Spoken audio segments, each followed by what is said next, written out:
Hello viewers, good to have you here on this channel today. Today we are looking at some of the repeated topics in economics for JAMB. If you remember our last videos, we did this, the part 1. We look at some of the topics that have been repeated over and over again in JAMB.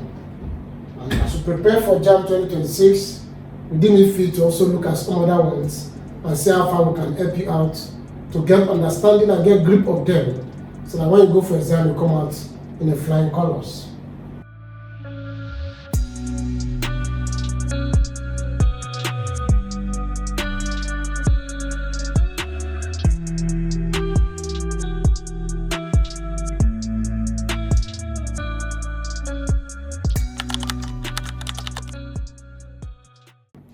Now we look at this. The theory of production. Production is a very important topic as far as economics is concerned.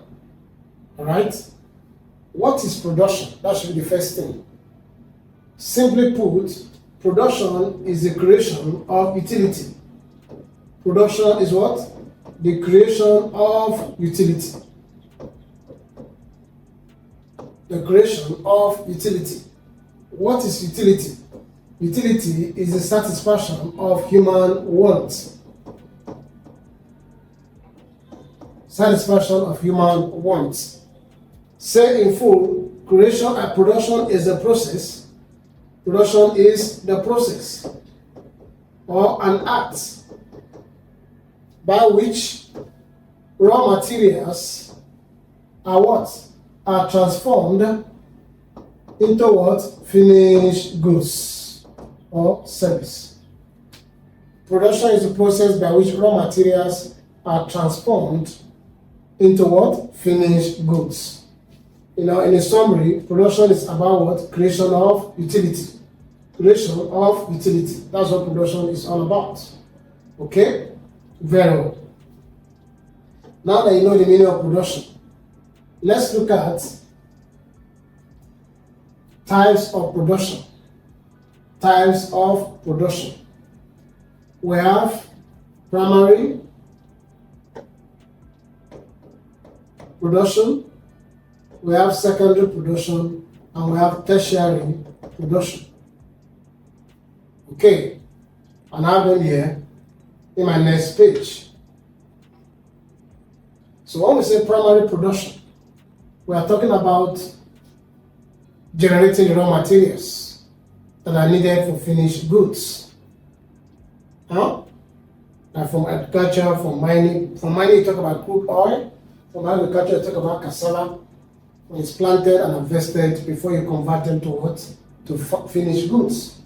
Then we have secondary production, which is what? The manufacturing, the real process of changing the raw materials to what? To finished goods. The real process of changing raw materials to finished goods. That's what they call secondary production. What tertiary production has to do with what? The process of distribution. You know that production is not complete until when what you produce are distributed. So distribution process is part of production. So until when the goods produced or the products are distributed to the final consumer, then production is not complete yet. And that's what I talk about initially, utility, creation of utility, which is what? The satisfaction of human wants. Okay, so these are the 3 types of production: primary, secondary, and of course, tertiary. All right? The next thing that is in that item is division of labor and specialization. Division of labor and specialization. Okay? So, when we talk about division of labor has to do with breaking down of production processes. Breaking down of production processes into what? Into smaller units. And why you break into smaller units? Such that different individuals can undertake these various units. So division of labor is the breaking down of production process into smaller units such that different workers undertake different units or stages of the production process. Okay, so when division of labor is undertaken and a worker continuing to work on a particular section or unit of that production process, eventually what will happen, the worker becomes specialized. So specialization is the concentration of resources, of labor, energy to the production of a particular product. Okay? The concentration of available raw material, resources, human capital, and what have you in the production of a particular product. That's what we call specialization. So in a nutshell, division of labor eventually will lead to what? Specialization. Division of labor eventually will lead to what? Specialization. So that is about production. Anyway, let's see if we can look at some of these. Let's look at some questions, likely questions on JAMB. What is the main benefit of division of labor? These are typical JAMB questions. What is the main benefit of division of labor? In other words, when an organization or a company or an industry engage in division of labor, what are they going to benefit? Increase worker burden. Burden means weariness or tiredness. Weariness or tiredness. That's burden. Okay?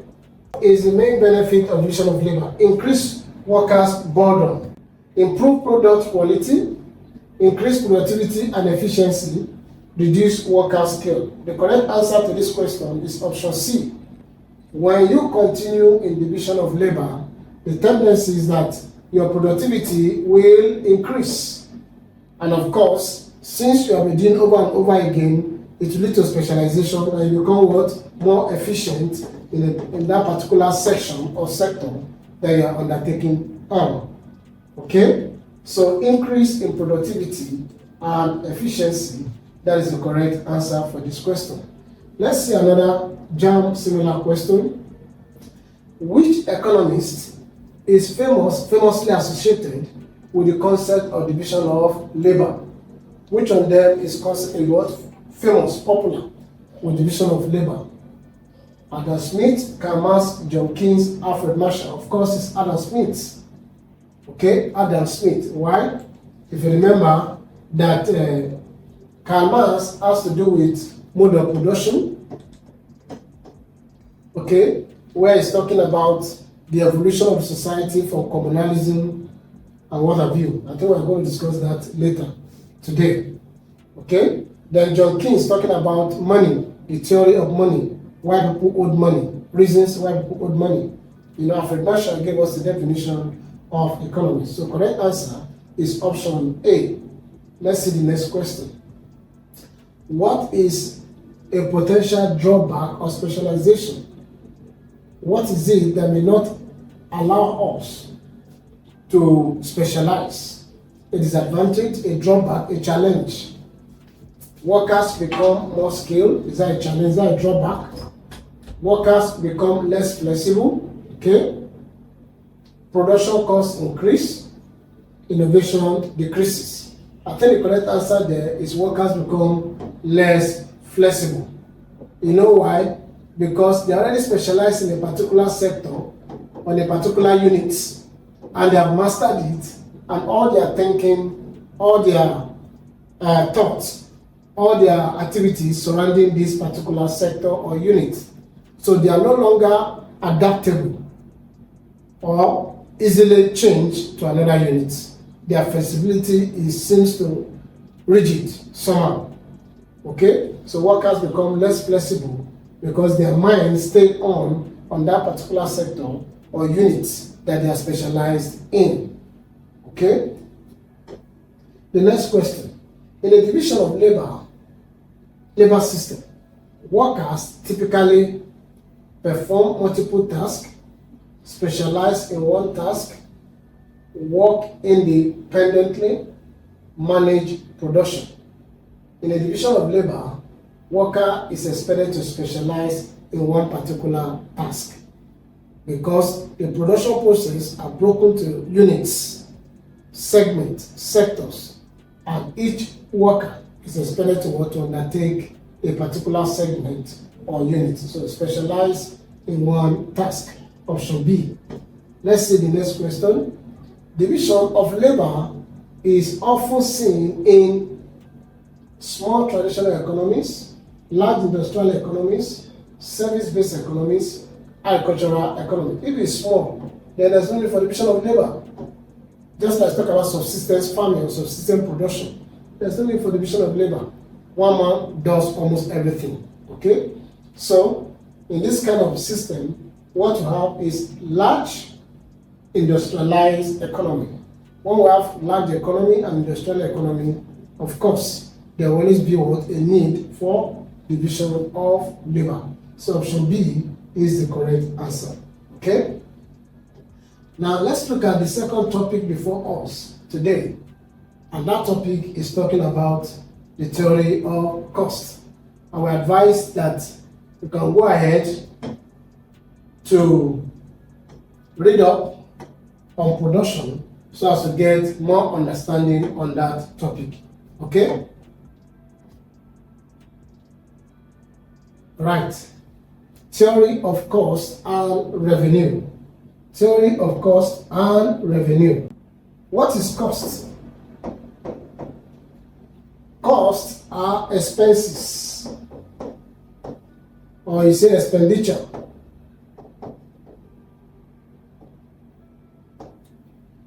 that were gotten as a result of what? Production process. What you spent on raw materials, on the factors of production, on all other inputs that are put into production is called cost. Those are your costs. And there's no way production will take place without what? Generating a cost. Alright? And the opposite is revenue. Revenue are the accruables, the income. The income you got from production process. When you produce, you spend, and you expect to what? To recoup your capital or what your resources you have expended in the process of what? Of production. So whatever come out of that is called the income. The income, revenue are income. Okay? So we have types of these cost and revenue. We have the types of cost and revenue. And let's look at them together here. Okay? We have what they call fixed cost. That's symbolized with FC. Fixed cost means the costs that do not change with your output. No matter the quantity of production you made or the volume, this cost does not change. And I give you an example here, your rent, or your salaries for your workers. Okay? But mind you, there's what they call short run and long run. I'll mention that when I'm done with this cost. Okay? So at least at the short run, we have fixed costs. Huh? Then two, we have VC, variable costs. This has to do with cost that changes with the volume of production. If you produce more, you spend more. Produce less, you spend less. For instance, when you produce more, you engage more materials, raw materials. You also engage more laborers.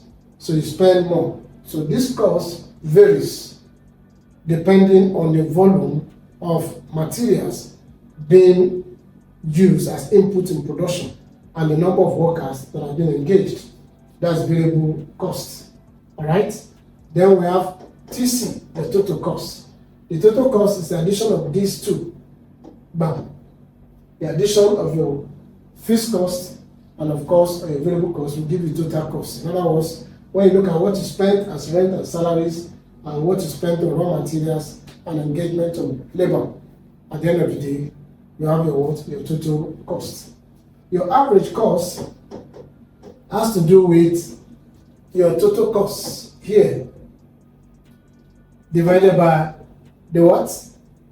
The output.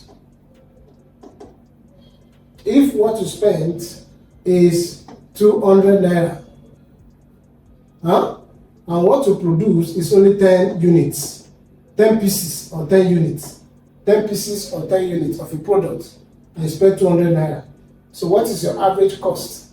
Average cost has to be the cost per unit. The cost per unit. The average cost will be 200 over 10. That is what? 20. Average cost means the cost per each product. The cost per each product is called average cost. And when we say marginal cost, MC, the marginal cost has to do with the extra cost generated by the additional production. For this example I gave here, you produce 10 pieces or 10 units of that product. If you are going to produce extra one, that is plus one, to make it 11 pieces or 11 units, your marginal cost is how much you spend on this extra one that was produced added to the original 10 units. Are you with me at all? Your marginal cost is the extra cost that is generated by the additional units produced, additional output produced, additional product produced. This one that is added to this to make it 11, the cost of this one is called your marginal cost.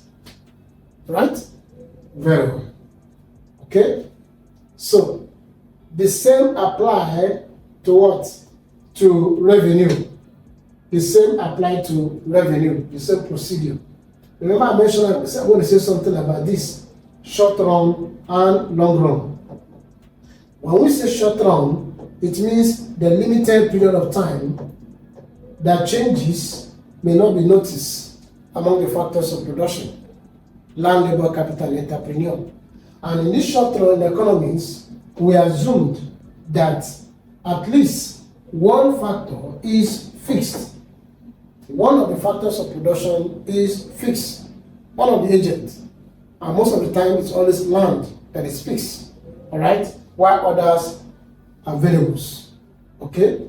But the long run in economics means enough time given, period of time given for any changes that will take place in production process to take place. So at the long run, invariably, all the factors of production may become what? Varies.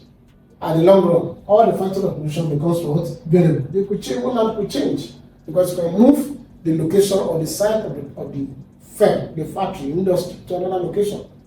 But that's at the long run. Okay? So those are what they call the agents of production. The agents or factors of production. Alright? I know you have come across them over and over again.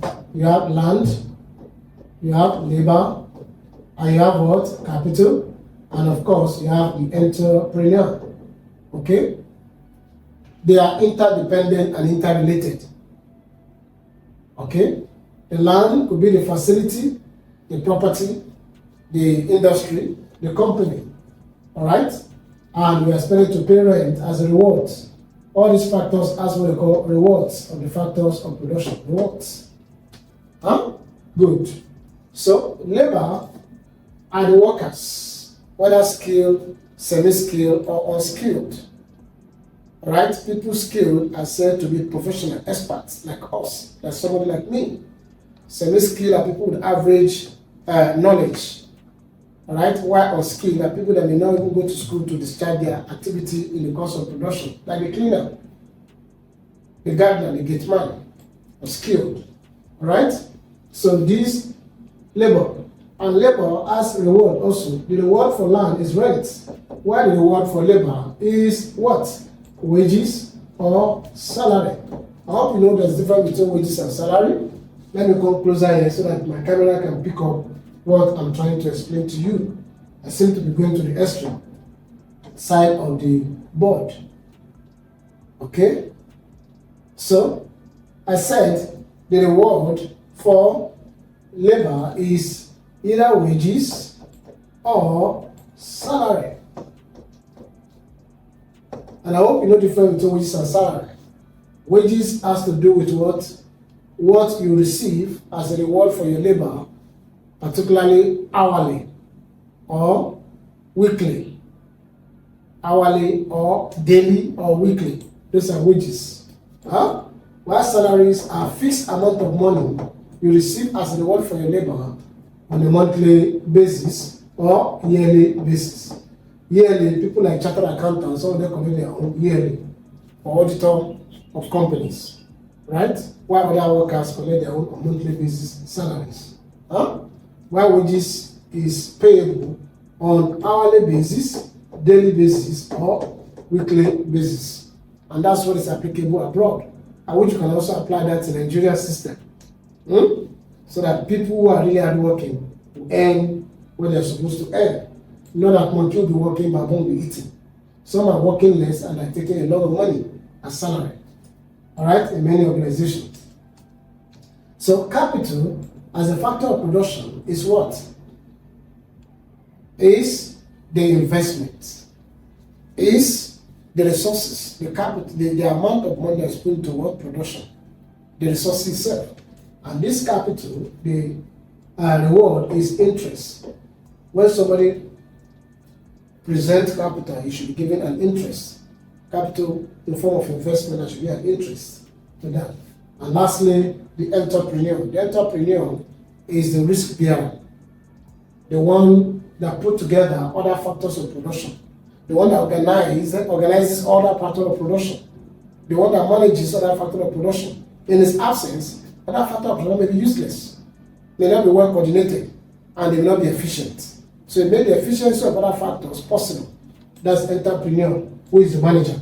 And the reward is what? Profits. Okay? I hope you have understanding about this now. So let's see a few questions that's available here. Which costs remain the same even if output increases? Variable cost, fixed cost, marginal cost, average cost. So of course, from what I just told you, the cost that remains same, irrespective of the output, is what? Is a fixed cost. Option B. Right? The next question. If a firm sells 100 units at 50 naira each, what is the total revenue?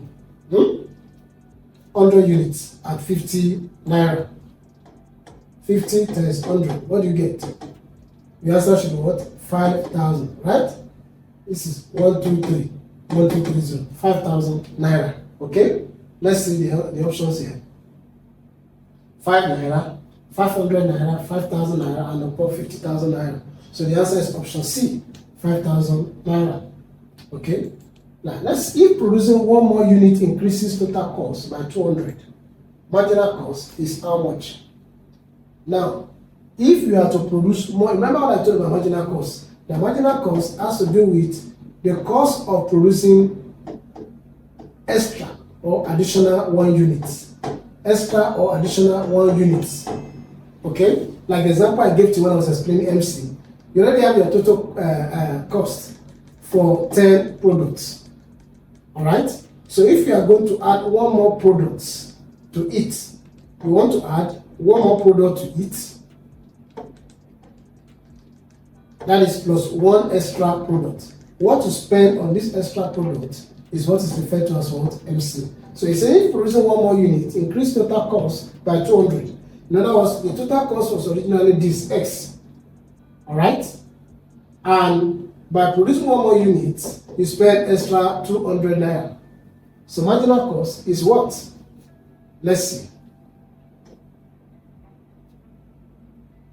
100, 200, 100. It is the amount to spend on this extra that is the marginal cost. That's 200 naira. The amount to spend on that extra one you produce is called what? The marginal cost. That's 200 naira. Option B is the correct answer. Alright, with this, I believe you've gotten a better understanding about production, types of production, the factors of production, their rewards, theory of cost, theory of revenue. Here there are diagrams, okay, curves that also need to be explained under theory of cost and revenue. And we'll get time for that maybe in our next video. But with this, I believe you have gotten value for your time and your data today. Please subscribe to this channel to get more value from us. And you can also check out some of our videos, the previous one, where we discuss other various topics that have concerned to you. Share the link with your friends, and then I'll see you again in our next video. You're welcome. Hi, I'm sure you enjoyed the content you just watched. To see more episodes as that, preparing you for your oncoming exams, smash the subscribe button on this channel right now and visit the playlist that we've made for you, covering over 50 types of different exams.